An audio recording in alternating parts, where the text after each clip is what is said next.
Hola chicos, bienvenidos a este nuevo video. Yo soy Edna y en esta ocasión vamos a ver cuáles son los tipos de enlaces. Los enlaces químicos son los que se forman para unir un elemento con otros elementos de la tabla periódica. Vamos a pensar que estos elementos de la tabla periódica van a tener que juntarse con alguien y van a tener que interactuar con los demás elementos porque no tienen su último nivel de energía completo. Sus electrones en el último nivel de energía no están completos y van a tener que completarlo con otros elementos de la tabla periódica. En este caso vamos a ver, para poder interactuar los elementos unos con otros, van a tener que formar enlaces y estos enlaces pueden ser de tres tipos.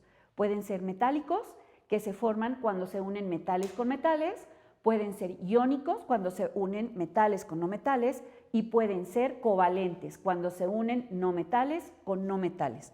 Vamos a empezar. En el caso de los enlaces iónicos se dan entre metales y no metales, y estos enlaces son muy fuertes y regularmente son en estado cristalino. Van a tener puntos de fusión y ebullición muy altos y vamos a ver por qué. Vamos a entrar a esta animación. Fíjense bien, en el caso de los enlaces es una interacción en la que tenemos que ver que los elementos de la tabla, de los elementos cada uno, los átomos van a tener que ganar electrones, perder electrones o compartirlos. Y en el caso en el que están compartiendo cada uno de los átomos estos electrones, se nos forman los enlaces covalentes. Y en este caso, los enlaces covalentes los vamos a ver entre dos no metales. El hidrógeno es un no metal y el oxígeno es un no metal. Los electrones de valencia que tienen el oxígeno son estos rojos, que son 6, y entonces el hidrógeno lo que va a hacer es aportar el electrón que tiene en su último nivel de energía y se lo va a pasar al oxígeno, lo van a compartir, ¿ok? Y en este caso, fíjense bien, el oxígeno que tiene 6 electrones va a necesitar compartir 2 de sus electrones con 2 de los electrones de 2 hidrógenos. Vamos a recordar que el hidrógeno completa su octeto con 2 electrones porque se encuentra en el primer nivel de energía. Entonces, en este caso, estos 2 electrones que se están compartiendo entre el hidrógeno y el oxígeno nos están formando un enlace y este enlace oxígeno y hidrógeno es covalente. En este caso hay un enlace covalente de este lado y un enlace covalente hacia este lado. Vamos a ver. Seguimos y vamos a ver qué es lo que pasa cuando tenemos estos tipos de enlaces. Cuando tenemos metales, en un enlace metálico, estos electrones se nos van a formar como si fueran átomos que pierden sus electrones, dejan libres sus electrones y entonces en un enlace metálico los electrones nadan como si fuera una piscina de electrones. Los átomos de los metales ceden los electrones, los dejan ir y entonces se hace como un mar de electrones en los que el átomo del metal se queda con carga positiva y los electrones forman como una piscina, como un mar de electrones en los que los átomos libremente pueden moverse y es un medio en el que la energía eléctrica puede fluir libremente. Eso nos da las propiedades de los metales, que entre ellas pueden estar el magnetismo. Pero ¿cuáles son algunas de las propiedades de los metales dependiendo de su enlace? Son muy fuertes, tienen muy altos puntos de fusión, tienen brillo, son maleables y además conducen electricidad. Vamos a ver el siguiente tipo de enlace. En un enlace iónico que está formado entre un metal y no metal, vamos a ver también estas propiedades que tienen los compuestos dependiendo derivado del enlace que se forma. En un enlace iónico en el que se unen un metal con un no metal, vamos a ver el ejemplo del agua. Este ejemplo del agua, este ejemplo de la sal, en este ejemplo de la sal, lo que vamos a observar es que son en forma cristalina. Y estos enlaces, aunque no sean tan fuertes como los metálicos, también son enlaces fuertes. Nos forman estructuras sólidas, cristalinas.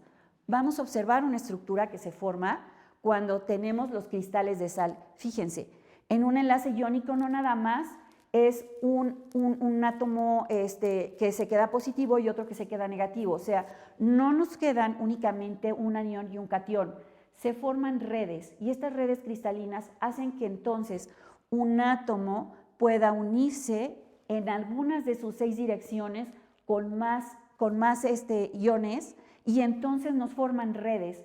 Esto es lo que sucede, este es el tipo de estructuras que se forman cuando tenemos enlaces iónicos, que son estas redes en las que todos los cationes y los aniones interactúan entre ellos, se atraen, positivos con negativos se atraen, y entonces esto nos da altos puntos de fusión. El punto de fusión de la sal, del cloruro de sodio, es de 804 grados centígrados, es muchísima temperatura la que necesitamos para fundir un granito de sal. Estos también son algunas de las propiedades que nos distinguen a los elementos que son orgánicos e inorgánicos, derivados también de los enlaces que forman, porque la mayoría de los compuestos inorgánicos nos forman enlaces iónicos. Ahora, vamos a ver los otros tipos de estructuras que nos forman, derivadas del enlace, los otros compuestos. En el caso de los enlaces covalentes, vamos a verlos. Estos van a tener que compartir electrones, no ceden y ganan, no quedan iones, cationes y aniones. En este caso, los enlaces, como lo acabamos de ver en el enlace del agua, comparten estos electrones. Pero, además de compartir estos electrones, el enlace ya no es exactamente tan fuerte como en un metal o como en un enlace iónico, son un poco más débiles. Y entonces estos son propios de algunos de los elementos inorgánicos, pero también de los elementos orgánicos. Esto les da propiedades en las que sus puntos de fusión son menores también. Van a ser más fácil de derretirse y además pueden ser flamables. Y en este caso, en este ejemplo que tenemos, en el flúor, que es una molécula diatómica, están compartiendo este par de electrones, pero la fuerza resultante cuando son idénticas estas moléculas va a ser exactamente igual, 0.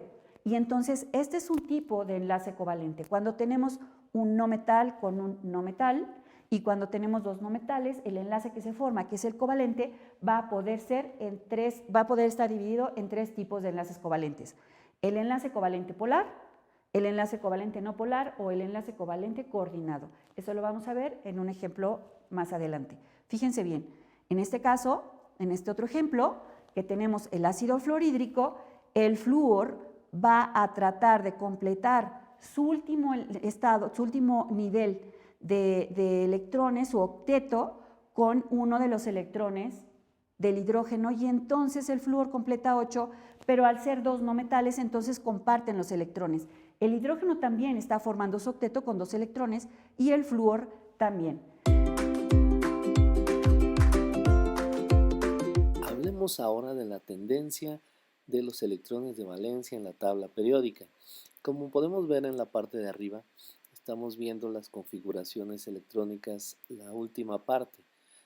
N se refiere al nivel de energía correspondiente, pero estamos hablando que en el grupo 1 vamos a tener configuraciones electrónicas que terminan en S1. En el grupo 2, configuraciones electrónicas que terminen en S2. En este grupo 3, al 12, que tienen que ver con los metales de transición, tenemos configuraciones electrónicas que terminan desde el D1 hasta el D10. En estos grupos tenemos configuraciones electrónicas que terminan desde el P1 al P6. Al hablar de electrones de valencia nos referimos a los electrones de la última capa energética y que tienen en principio la posibilidad de interactuar con otros electrones para alguna interacción química. Así que los electrones de valencia para el grupo 1, la tendencia es que sea solo un electrón, dado que tenemos el último electrón S1. Para el grupo 2, los electrones de valencia serían 2, los del orbital S. Ahora bien, en los metales de transición tenemos una variada cantidad de tipos de electrones de valencia, de cantidad de electrones de valencia. Hay que sumarle a este último electrón la capa S que viene antes. Entonces, para este grupo del escandio y del itrio tenemos 3 electrones de valencia. Para este grupo tenemos una terminación en 2, pero más los 2 S tenemos 4 electrones. Y así, Para este grupo tendremos 5 electrones de valencia, para este grupo tendremos 6 electrones de valencia, para este grupo tendremos 7 electrones de valencia, para este grupo 8, para el cobalto tendremos 9 electrones de valencia y todo su grupo, para el níquel y el platino tendremos 10 electrones de valencia, el cobre tendremos 11 electrones de valencia y para el grupo del zinc tendremos 12 electrones de valencia. Pasamos a este lado, donde también hay que considerar que tenemos 2 electrones en capa S en último nivel energético junto con estos P, así que para el grupo del boro tendremos 1 del P más 2 de S, 3 electrones de valencia.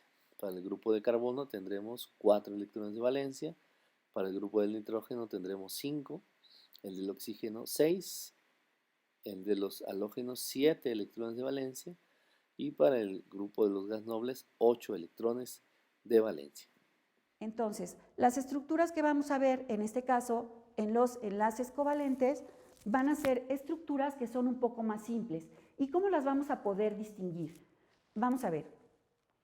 En un enlace iónico, la diferencia de electronegatividades entre los elementos, la electronegatividad vamos a recordarla, que es la capacidad que tienen los átomos de atraer electrones cuando están formando un enlace químico.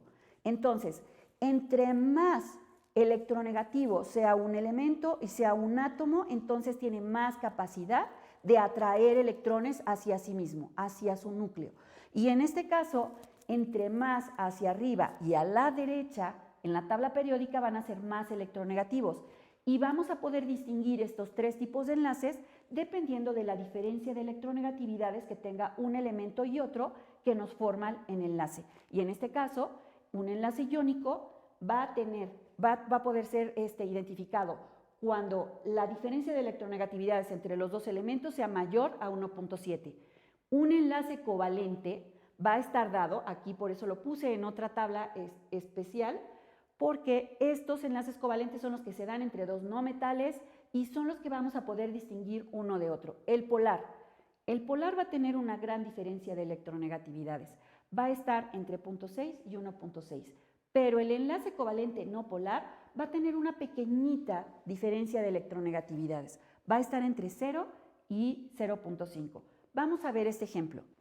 Fíjense.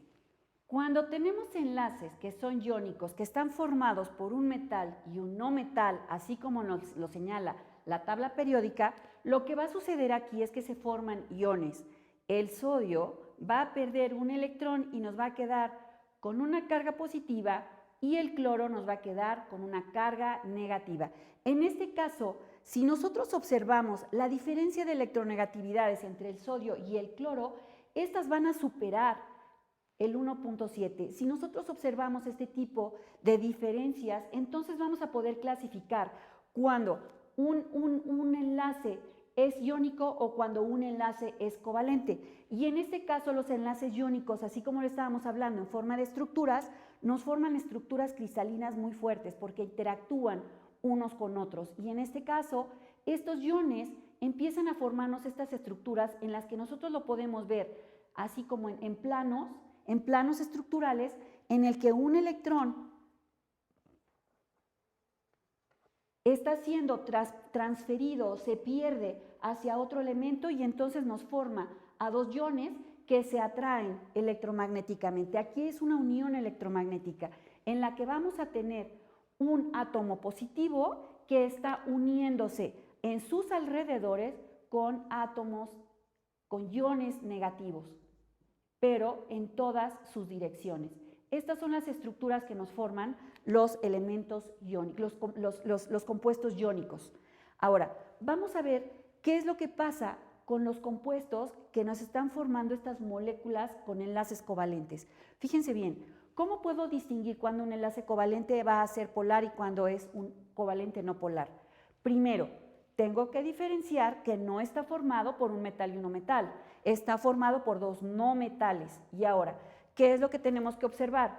Que si nosotros lo queremos ver rápidamente sin tener que hacer estas estructuras, lo único que tenemos que observar es que se tiene que cumplir esta diferencia de electronegatividades. Y si nosotros vemos en una tabla de electronegatividades, el hidrógeno, que tiene una electronegatividad de 2.1, la vamos a restar, en el caso de la formación de agua, al oxígeno, que va a tener una electronegatividad de 3.5. 3.5 menos 2.1 nos va a dar una diferencia de 1.4. Y esta diferencia de 1.4 cae entonces en la clasificación de los covalentes polares. ¿Qué quiere decir?